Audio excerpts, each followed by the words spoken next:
Good morning from Dominican Republic. My name is Alisa Aquino. I'm the head of the public film competition Comprocine and New Markets Development. We welcome everyone that is tuning in to our yearly Dominican pitching session. To those who are in Cannes, we would love to host you at our pavilion, 105 Village International Riviera. It is our mission to support our filmmakers in every stage of their creative process, which is why, for the second year in a row, Isona Atmetla, coordinator of World Cinema Fund, conducted a pitch workshop to ensure our movie makers succeed. We will first begin with the project Cara Susia, produced by Jubo Fernandez.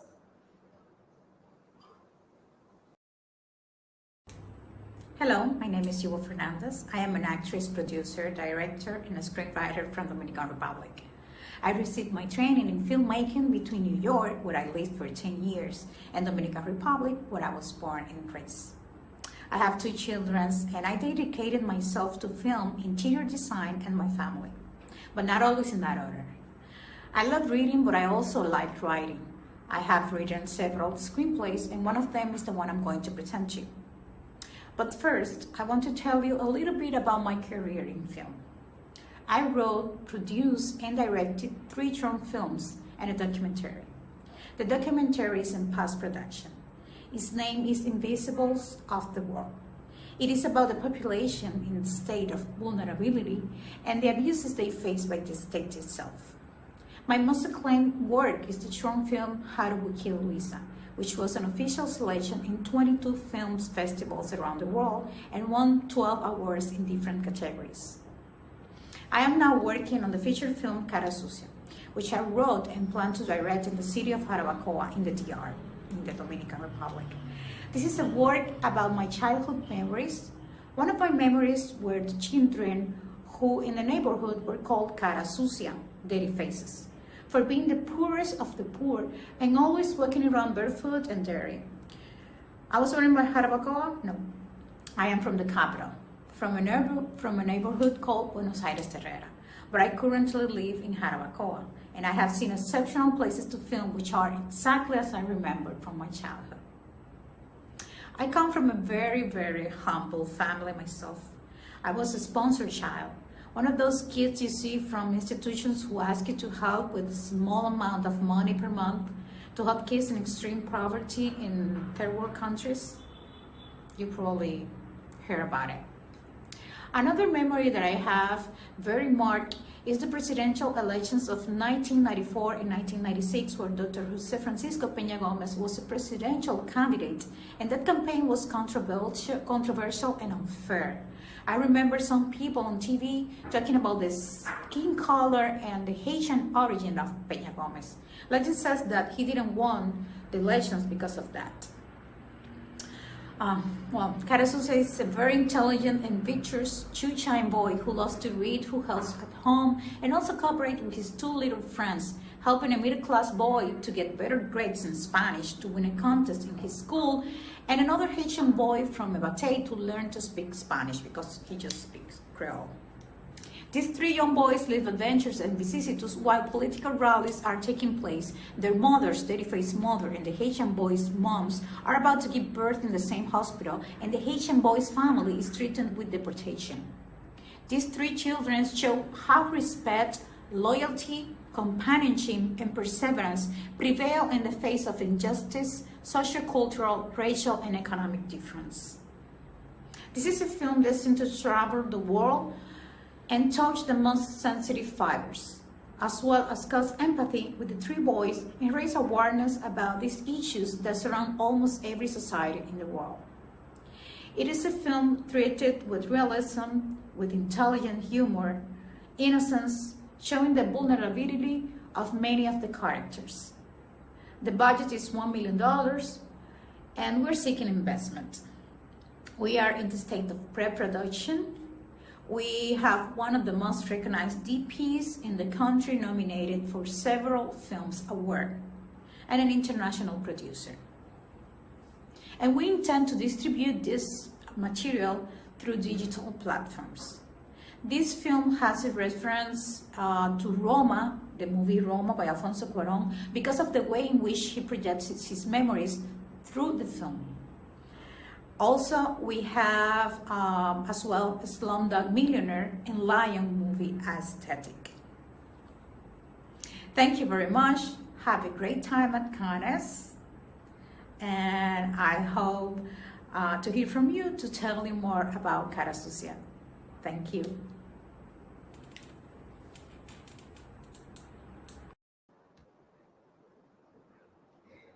Okay, so we have one question. How does this film fit the times? It fits the time because now, hi, my name is Hugo. It fits the time, the actual time, because that's what we live in around the world. In everywhere you can find injustice, racism, xenophobic, social, cultural differences, abuse.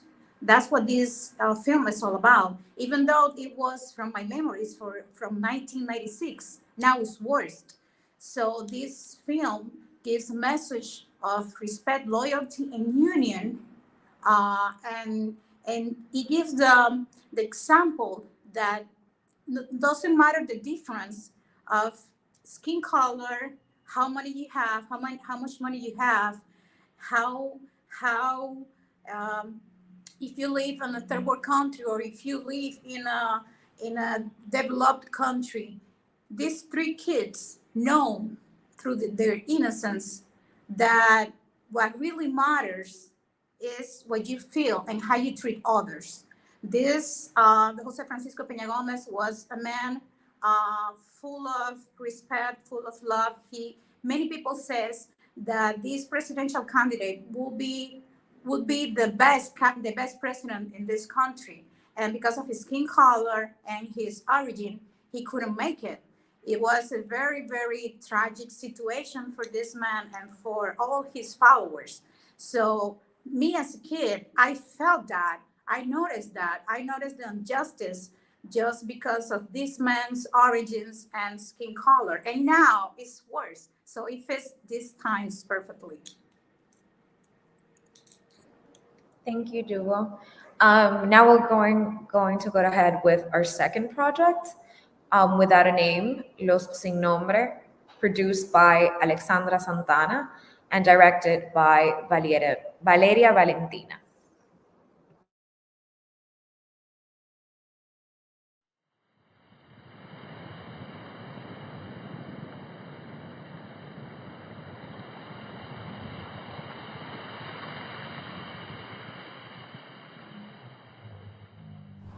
Hi, I'm Alexandra Santana, a Dominican producer specializing in distribution, and Without a Name is my second feature film, a film from director Valeria Valentina Bolivar, which we produce at Minervas Producciones, a production house created to give visibility to projects with a feminine perspective.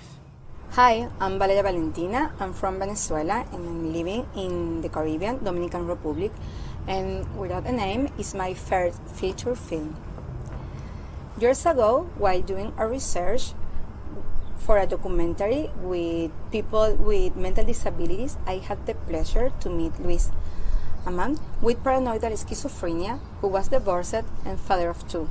But no one even tried to know him for he really was, because his condition was his big label. He was known as the crazy of the house, the crazy of the family, the crazy of the community. And for this friendship and for this need to talk about this misunderstood condition born without a name. Now, I want to share with you an experimental video that I made with the woman who will play the main character, Marcela. She's a woman with schizophrenia and a mother.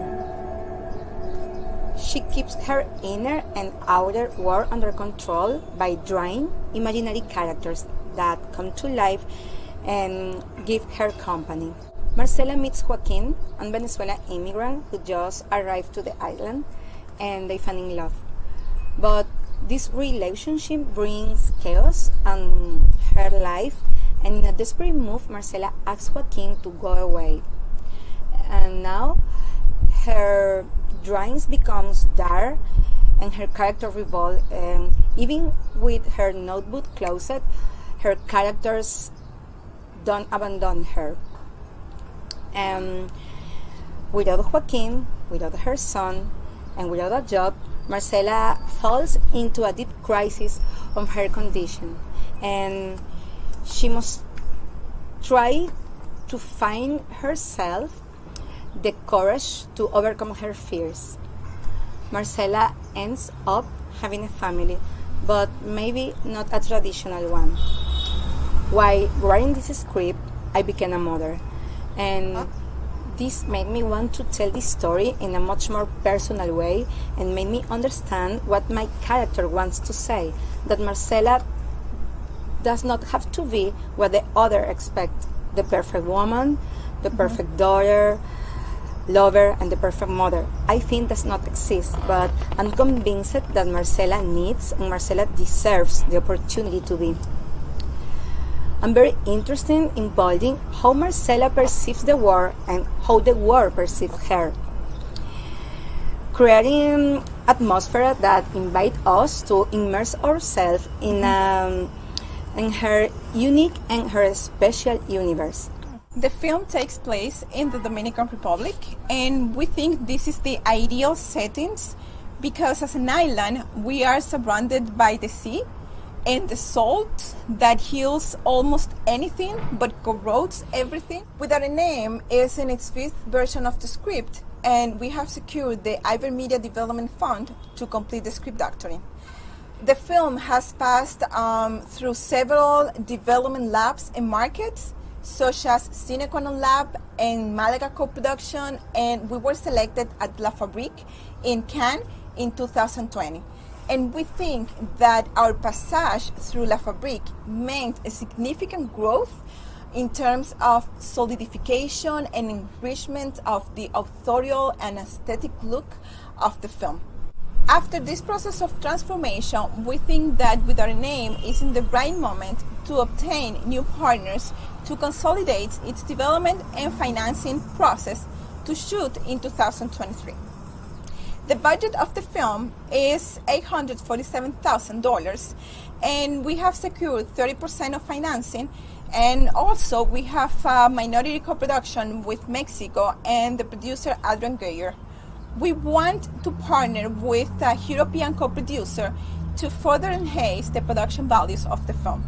We'd also like to partner with a sales agent so Without a Name can appeal a universal audience. I'm very excited to be part of this film, not only because I believe that Valeria is a very talented filmmaker with the sensitivity to tell the story, but also because Without a Name has a very powerful feminine perspective, and because it relates aspects of the human mind that has been poorly treated in cinema.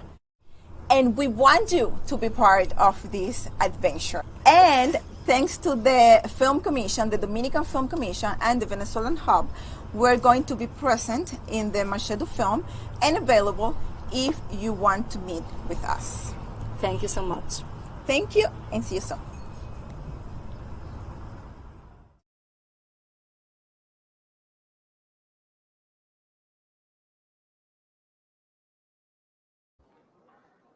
So we have one question for you guys. How does this film contribute to the transformation of mental health awareness, especially regarding to the misperception of women? Thank you for this opportunity to pitch our project, and thank you for the question.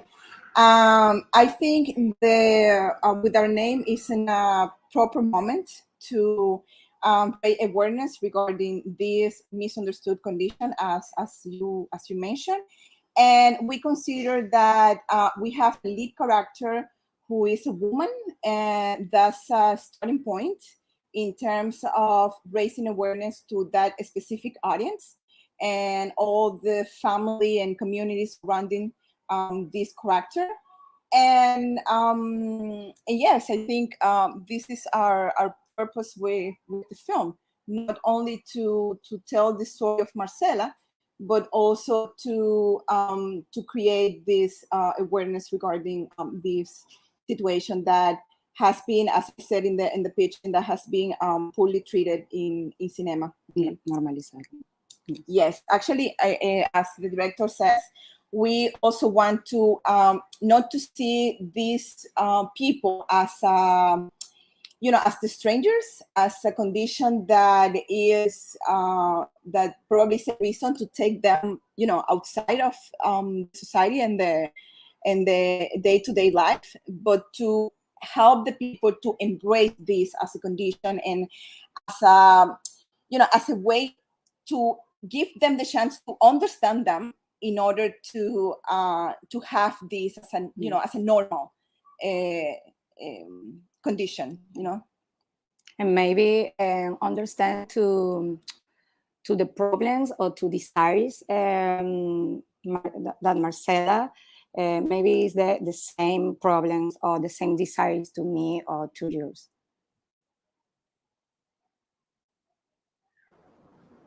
Awesome. There's another one. Has this project won any funds or competitions? Yes, we won Ibermedia Development funds, and we also were at La Fabrique. That it was a very important mentorship for the script, and we actually were we were at the Cinecono Lab and at the Panama Film Match, and those are like mentorships that you probably cannot state the amounts in. Probably you cannot say a figure like what's the price of that, but it meant a lot in terms of having the mature script that we have at the moment. Well, thank you very much. Now we're going with our third Thank you. project. You're welcome. Tandem. This is a project of Christopher Lopez. Hello, I'm Christopher Lopez. I am a Dominican filmmaker who works between Santo Domingo and New York. I am the director, screenwriter, and producer of Tandem. Tandem is a fun and thrilling narrative feature film currently in development in the Dominican Republic. My first feature, America Adrift, was produced by the creator of Dexter at Showtime, and my second feature, Control, is currently in post. I also have produced, written, and directed 5 short films and was an Academy Nickel quarterfinalist and CineQuest finalist with a screenplay for The Final Act, also in development in the Dominican Republic. A neon green meteor lights up the night sky over Hondolio. 4 friends, Christian, Anna, Julian, and Lisbeth, are startled by the event, but just moments later, they find a man drowning on the beach. Christian rescues the man and administers CPR, but the man is catatonic and cannot communicate with Christian or his friends in any meaningful way. At first, they try to do the logical thing, get rid of this strange man. They take him to the police and to the hospital, but when none of these institutions offer help, Christian decides to hide the man in the hotel where he works as a lifeguard. Christian forges a strong emotional connection with the man after learning that foreign forces have descended in the country in search of anyone who has information about the meteor from the night before and its connection to this mysterious man. And there begins our adventure, which takes us from the beautiful capital of Santo Domingo, the beaches of Hondolio, the coastal city of Las Terrenas, and for the film's epic end, the desert beach oasis that is Pedernales. Tandem is written with a lot of love for my community, the gay community, and for my country, the Dominican Republic. It was inspired by movies that moved me to be a filmmaker, films like Y Tu Mamá También and E.T. In terms of visual inspiration, I loved the cinematography in American Honey. I think something in that vein, something gritty and raw, something that almost feels documentary can help ground the more fantastical themes of the film and provide depth and weight. Music and collaborating with the composer is one of my favorite parts of the filmmaking process. I think with a composer that is confirmed for Tandem, we can establish a musical identity to the film that, coupled with cinematography, editing, performance, directing, and finishing, will be another component to elevate the project beyond what it may appear on paper. The film's $505,000 budget is low for a movie like this because the plan is to shoot the movie in 16 days with a crew of 28. I already have 30% of the budget secured in in-kind services, and I have interest from France, Colombia, and Spain to co-produce. I am in Cannes looking for other funds and investors to complete the budget. Tandem is a film with high prospects. The objective is to do something commercial, but I think that with the Dominican touch, art jargon, the fusion of genres, adventure, sci-fi, it's gay, it's foreign, it's young, all of those elements will coalesce to elevate the project to another level.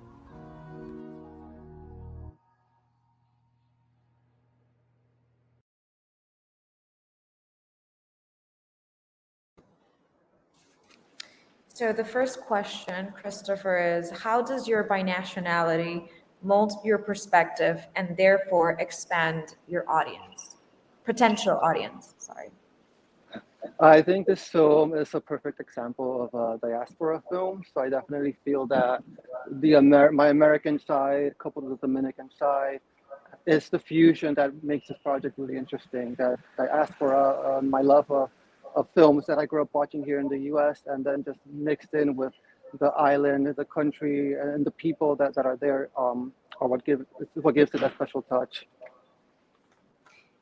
And then the second one is, when it comes to homosexuality, what is your message? I think we as LGBT people just want to reach parity. We want to find kind of that normal playing field where we can be seen as equals. I think right now we're still in a very niche kind of market and just as people as well. And I think, like I said, we just want to be seen as normal. And then lastly, what in your opinion has been the element that has made France, well, the different countries be interested in your project? I think it's the fact that it's a feel-good LGBT film set in a place that's super sexy like the Dominican Republic. It has definitely brought a lot of interest from people just in terms of maybe bringing in some cast from Spain or doing the processing and finishing and post in other countries as well. Thank you, Christopher. Thank you. Now we're going to go with Mirage or Espejismo, and her director, its director, Laura Gomez, is present with us. Hi, my name is Laura Gomez. I'm an actress mostly known for my work in the hit series Orange is the New Black, a show that informed me there's a hungry audience out there for a narrative like my film, The Past is a Mirage, an autobiographical script that tells the story of Diana, a Dominican actress in her late 30s, residing in New York and married to Mark, an ad executive with whom she has had a loving relationship. But after 7 years, their marriage starts to crumble when Mark's expectations of having a child contrast with Diana's, who questions her own desires about motherhood, while she fights to thrive and survive in a difficult profession. As she navigates the ups and downs of an imminent breakup, Diana finds support in her best friend Javi and his husband Fran, a loving Latino gay couple who are themselves dealing with the rejection of Javi's religious Caribbean family. On the path to their separation, Diana confronts challenges and fears that help her discover her true essence and to accept the uncertainty of her new life. I tend to explore my own existential conflicts through my writing, and I'm currently on a mission to write and direct stories with which I identify as a Latino woman, Dominican, with roots in both New York and Santo Domingo, and as a human being, trying to satisfy my own questions and curiosity with the characters that I create. And in this particular case, I've written a story about love, friendship, heartbreak, and healing, exploring the process of a woman who, much like myself, doesn't fit the mold and attempts to break society's expectations and conditioning while dealing with the wounds of a broken heart. as a Dominican woman residing in the US for 20 years, when I write, I do it with the intention of creating roles that aren't usually provided to minorities. So films with interesting couples narratives like Kramer versus Kramer, 500 Days of Summers, and A Marriage Story come to mind. Although the main characters are portrayed by white actors who seem to be the norm when it comes to telling stories that are universal. So this is my marriage story told from a female perspective. It started as a play in a playwriting class years ago, and when I started seeing the cinematic elements of it, I started adapting it, eventually working with acclaimed Mexican screenwriter Gibran Portela, author of movies like Güeros and La Región Salvaje. Then throughout the years and through readings of both the play and the screenplay, I started getting feedback from the audience who expressed their gratitude for having made them, women specifically, having made them feel less alone, from the LGBTQ community responding to a loving gay couple that are dealing with the prejudice of their own family, and men who are responding to Mark's vulnerability and desires to have a family with the woman he loves. It is precisely from that response and my own experience working in such a popular show as Orange is the New Black, and its exploration of female-driven stories that at the time challenged the industry itself, that I have found a commercial potential for such an intimate story with Latino characters and other people of color that are a part of my real-life universe. This is why I'll also plan to direct it and work with women in roles usually assigned to men, such as cinematographer, editing, sound design, and color correction. Our film has an estimated budget of $1.6 million, of which we have an assured 30% investment, thanks to the relationship established throughout my career and also my Dominican producer, Pablo Lozano, who has a vast experience working with co-productions. Because of this, we're also establishing a co-production with Mexico through Gibran Portela, my script supervisor, who was interested enough in getting involved as with his production company. And we are potentially looking to get involved with renowned African-American artist, producer, actress Lena Waithe. I think there is an immense need of stories told from our perspective. And even though we've seen some growth in this regard, there's still not nearly enough opportunities for the Latino community, let alone female voices.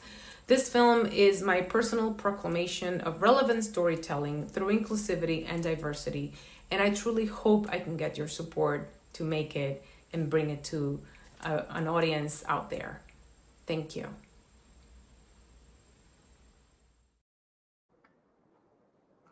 Okay, we have one question. What are the challenges you face in terms of casting?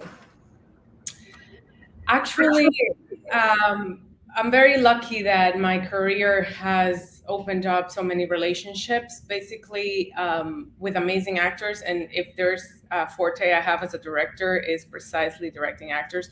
It's I think the main challenge that I have established cast or ideal cast already that includes a lot of diverse characters like my universe, like I said. I think the main challenge has to do with finding the support production-wise that allows me to afford the main actor who would play my husband in the film, and who is a kind of a character actor, name actor as well.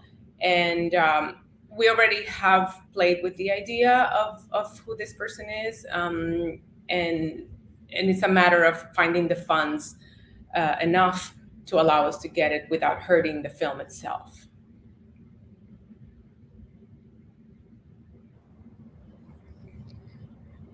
We have a second question. What are your expectations when it comes to audience? Have you identified a particular audience that you wish to connect with?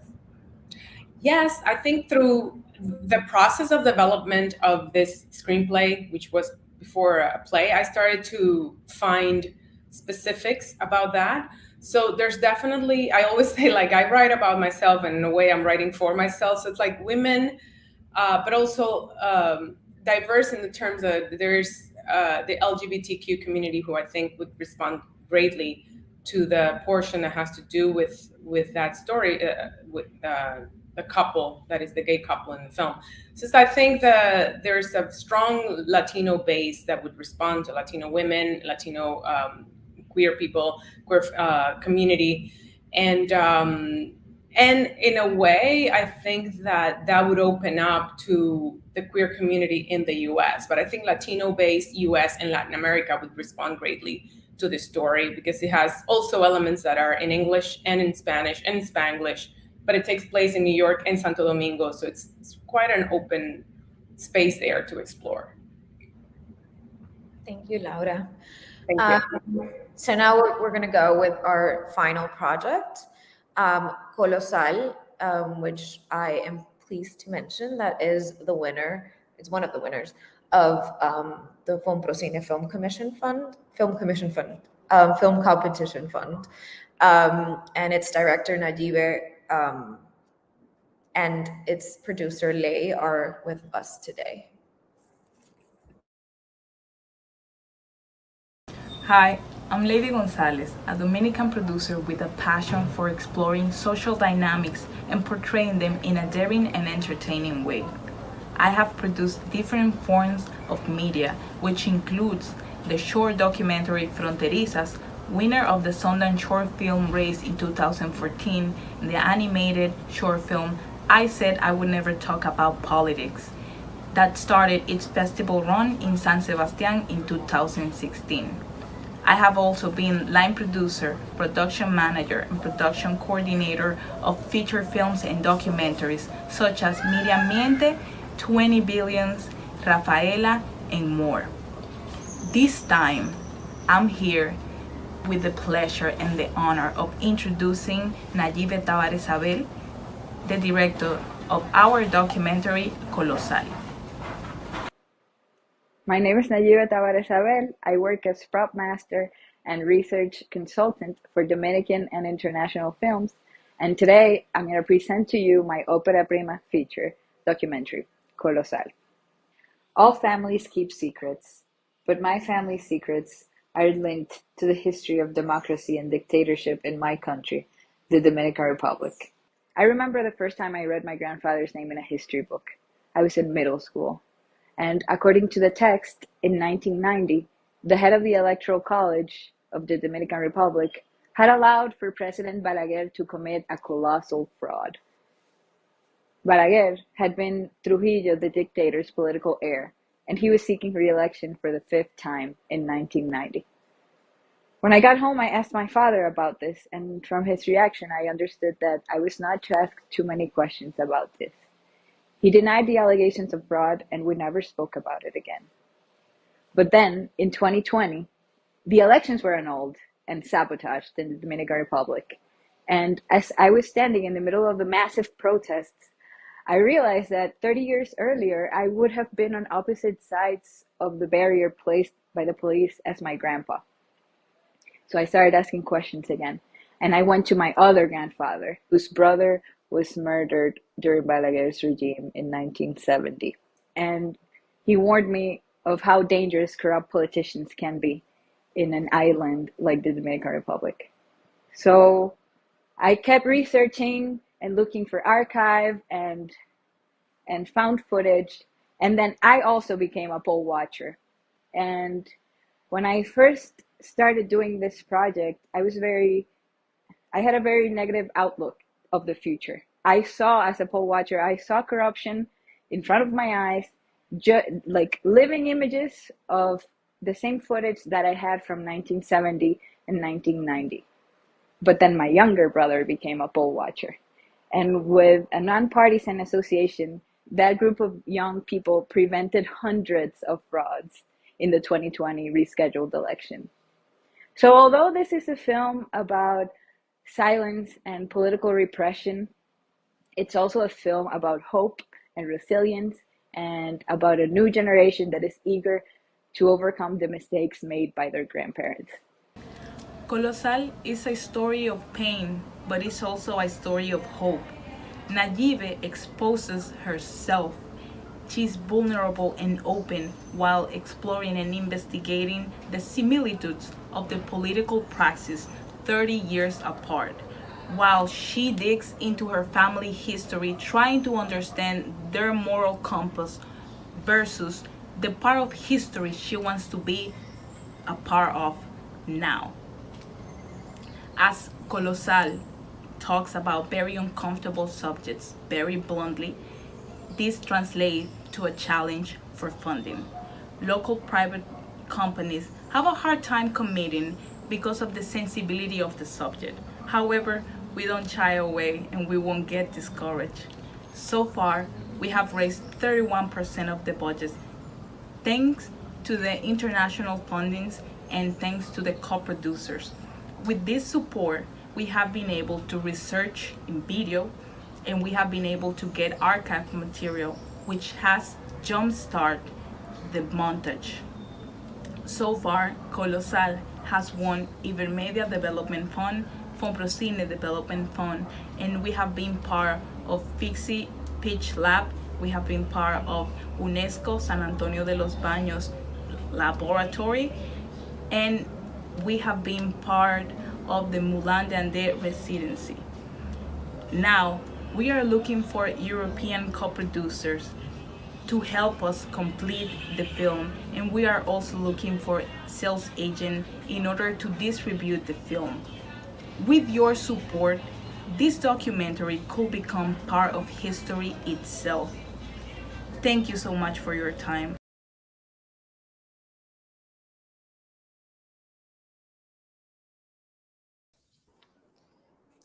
Hi. So we have two questions. The first one is, how does your personal connection to the story influence the creative process? Well, it's a first person documentary. It's told from my point of view as a citizen, as an activist, and as a granddaughter, as a member of two families that paid a very high price for standing up against an authoritarian regime, and it's been very hard. It's hard. How do you film silence? How do you talk about pain? Dominican culture, it's not part of our culture to look back into our wounds. We try to hide the things that we don't like. So it's been very difficult, and it affects my personal life.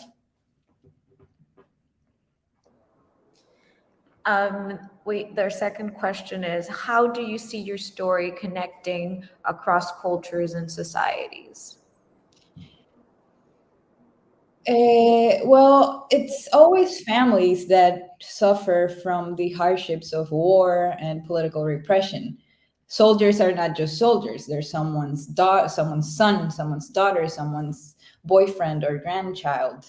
So, and I think Europe, for example, has a very long history of democracy, right? But current political phenomena like Brexit or even the war in Ukraine or the rise of extreme right parties in Europe show us that democracy is still a work in progress worldwide. So I think every country in the world has history with political repression, and that's how I can connect our Dominican history with everywhere else in the world. We also believe that the focus on family, the way that the story is told from her perspective, and well, helps to connect with people. And as she already stated, these decision makers, these people that are on top and government, the people that are taking the decisions for the rest of the society, they're also human. And that's also a way to connect. Every single decision somebody takes affects the rest of us.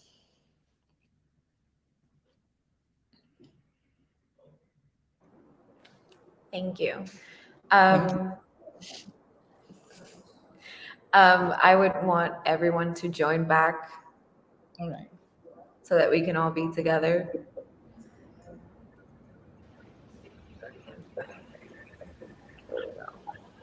Okay, there we go. That's all of us.